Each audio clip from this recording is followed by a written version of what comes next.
much power to vote on stuff, quite frankly, I don't think you really know a lot about, as much as we know about it. So yeah, we play against these guys every single night. We battle against these guys. We know what they say on the court. We know how they handle their teammates. We know how they approach the game, and our vote should count. Our opinions should count. Like I said, I don't think you guys know as much as we do, and I don't see why you have more power than we do. Wow.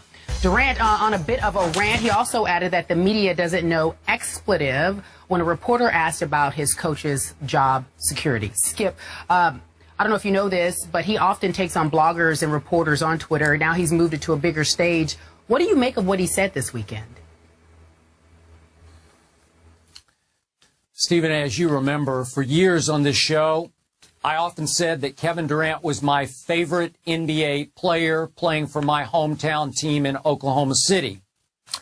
And I must admit today that Kevin Durant, for me, is getting more and more difficult to love as a basketball player and an NBA personality. So, Stephen A., here we go again with the split personality that is Kevin Durant, the identity crisis that is Kevin, the contradiction that is Kevin Durant. It just seems like year after year, Kevin struggles to find who he is or who he isn't, or what he should be or what he shouldn't be. We have nice Kevin, then not nice Kevin. We have kind Kevin, then not kind Kevin. Friday, he attacked the credibility, if I'm going to get this straight in my head, the credibility of the media voters who just last year voted Kevin Durant the MVP of this league. That's hard for me to compute. And it reminded me, as you'll remember, Stephen A., of something that happened to me personally with Kevin, 3 years ago, when I'd often said on this show that I criticized Russell Westbrook for taking too many shots that my guy, Kevin Durant, should be taking. And then Kevin blasted me for blasting his teammate Russell. And I guess I get, well, he's defending his teammate, but it's at the expense of the guy who said for years, favorite player, and all the way back to his freshman year at Texas, I predicted that he would win multiple NBA scoring titles. So it felt to me like he's biting one hand that feeds him. And then last year, we had him switching all the way over from the not nice Kevin Durant shoe commercial to creating the website that is strongandkind.com, because he wanted to change the perception that nice guys finish last, that he said nice guys can finish first. So now, to sum this up, we have a guy who has tattooed on his body 2 Bible verses, and yet last year, Kevin Durant led the NBA with 20 technical fouls. It's like a contradiction. I'm a little lost here because, frankly, Stephen, I think Kevin Durant's a little lost.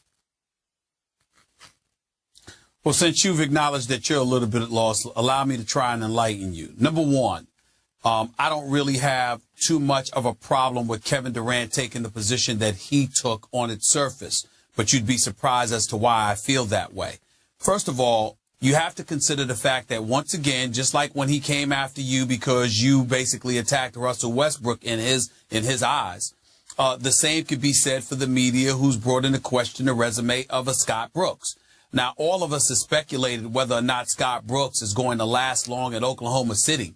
But if I'm Kevin Durant, I certainly don't have a problem with Scott Brooks. This is a man that over the last 4 years has taken them to 3 conference finals appearances, 1 NBA finals appearance, and the other time they didn't make it. They went to the Western Conference semifinals. So you look at that, combined with a resume that religiously records over 50-plus win seasons, with the exception of the lockout shortened season for 66 games in which he won 47 of those games. From a record perspective, there is no reason on earth to bring into question the credibility of a Scott Brooks. Nevertheless, it is something that happens religiously, and Kevin Durant, the reigning league MVP, who starred in Scott Brooks' first season as the head coach, first full season as a head coach, Kevin Durant averaged 30 for this man on 20 shots a game. And so when you look at it from that perspective, he's absolutely right to come to the defense of his coach. That's point number one.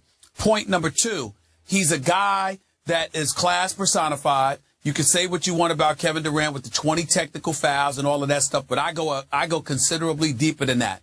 I think about a guy who's universally recognized as one of the top 3 players in all of the NBA, who conducts himself like a model citizen, who's a fabulous ambassador for the game of basketball. He loves the game of basketball, wants to play all the time, tries to do things the right way. You don't hear about any nonsense concerning him off the court, not once. This guy's reputation is absolutely positively impeccable as a human being. So all of those things being considered, him being 26 years of age, being as flawless and impeccable as he is as a person when it comes to off-the-court behavior, coming to the defense of his teammate, Russell Westbrook, his coach now, Scott Brooks, I think it's something to be commended for.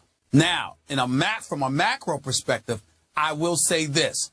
Do I think it was totally wise? No, I don't, because I think that Kevin Durant is inviting unnecessary heat down upon himself.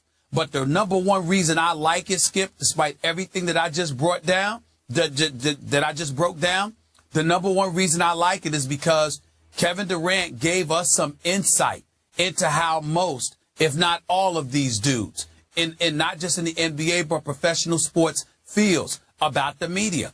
I like that. I like the fact, my attitude is if we're at war, say we at war. If, call a spade a spade. Let's get it on. It's not a problem.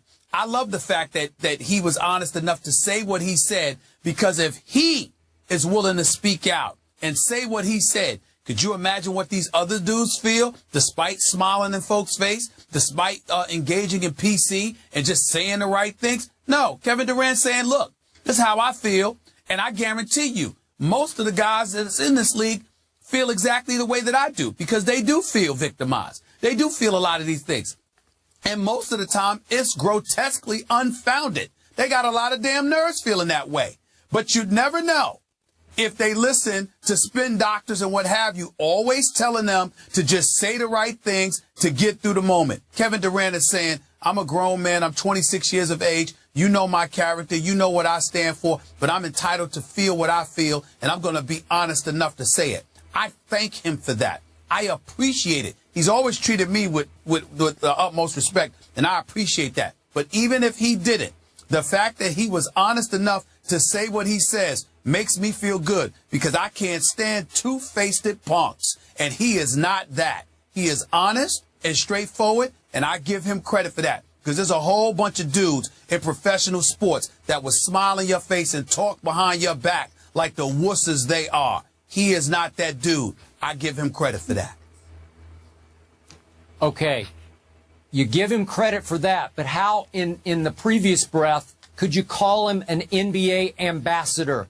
That wasn't an ambassador thing to say, both on Friday or Saturday, attacking the media both days. Ambassadors are not always flawless. There are imperfections in every human being. This was not a perfect moment by Kevin Durant. I will openly admit that. But if you asked me, not just as a player, as a person, I'm talking all time. You can pick any era that you want. You can pick any sport that you want. You give me the top 5 overall individuals on the court, off the court. Greatness on the court or field of play. Greatness off the court or field of play. I'm picking Kevin Durant as a top 5. This dude does not get into trouble. He doesn't act silly. He doesn't engage in childishness or whatever. He feels the way he feels. It comes from a genuine place, Skip. He's coming to the defense of his coach. We might not agree with how he handled it this past Saturday, but by and large, his resume is pretty impeccable. I take him any day of the week. He can start for my franchise. Okay, I get that, but let's separate person from player. Stephen A., when I talk to guys I know, GMs, personnel people, coaches around the league, everybody's talking now about, wow, will Scott Brooks survive if they don't get to the NBA Finals this year? Do you hear that from people? I think it's a legitimate question to ask Kevin. He doesn't have to kill the messenger who asked that question. But he believes it's illegitimate. he doesn't believe any legitimacy should be to it. And when a reporter asked him the question, maybe Kevin Durant would have said, them GMs, those executives, those coaches don't know what the hell they're talking about too. If the reporter had specified, look, around the league, this is what they're saying about your coach. I took it more as him coming to the defense of Scott Brooks than him lambasting the media. Again, it wasn't wise for him to do.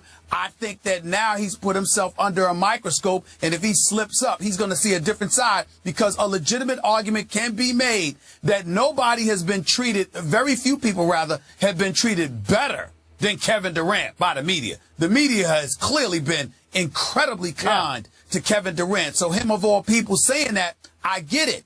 But I'm saying, what was the impetus for it? The impetus for it was him coming to the defense of a coach in 5 full seasons as a head coach after going out in the first round in 2009, 2010. They've been to a conference finals, the finals, the semifinals, back to the conference finals. That's okay, 3 conference finals. Okay. All right. Last quick point. You and I have disagreed on this before, but it bothers me a little that even last week, or it was maybe 6-8 days ago, Kevin Durant was caught in a clip that went viral on YouTube screaming an expletive after he hit a shot. I'm a bad you-know-what. And again, you can say, oh, that happens all the time. But trust me, LeBron wouldn't yell that. Tim Duncan wouldn't yell it. Chris Paul wouldn't yell it. Steph Curry wouldn't yell it. And yet you're putting Kevin Durant on a pedestal here that I don't think he quite belongs on.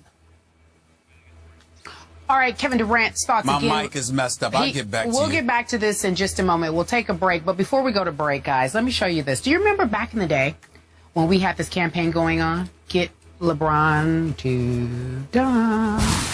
LeBron shares his thoughts on the dunk contest when we return, and perhaps we'll pick it up where we left off. Stephen A., we're trying to get to you and your mic. First take back in just a few moments.